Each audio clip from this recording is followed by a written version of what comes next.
நிறுத்துறியா? அடிக்காத.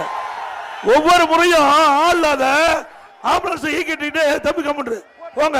இந்த நம்பரை குறிச்சு வச்சுங்க, நம்பர் குறிச்சுக்கீங்க, நம்பரை குறிச்சு போலீஸ் ஸ்டேஷன் கம்ப்ளைண்ட் கொடுங்க. தம்பி எதுவும் பண்ணாதீங்க, வேணுன்னு கூட்டத்துக்குள்ள கலாட்டா பண்ணிட்டு இருக்கிறீங்க. போங்க போ போ போ. ஒவ்வொரு முறையும் நான் பொதுக்கூட்டம் போடும்போது ஆம்புலன்ஸ் விடுறது கேவலமா இல்ல இந்த அரசாங்கம். தம்பி விட்டுங்க போட்டோம். இந்த டிரைவரு இதெல்லாம் குறிச்சு வச்சுக்க, நம்பர் குறிச்சு வச்சுக்க, யாருன்னு அப்புறம் பேசிக்கலாம். இந்த அணைக்கட்டு சட்டமன்ற தொகுதி அதிமுக கோட்டை.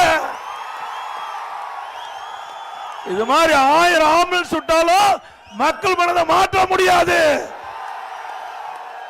நான் ஒவ்வொரு கூட்டத்திலையும் பாக்குறேன், கிட்டத்தட்ட ஒரு 20-30 கூட்டத்தில் இது மாதிரி ஆம்புலன்ஸ் விடுறது, வேணா கூட்டத்தில் கலாட்டா பண்றது. இந்த அரசாங்கம் ஒரு கேவலமான அரசாங்கம்.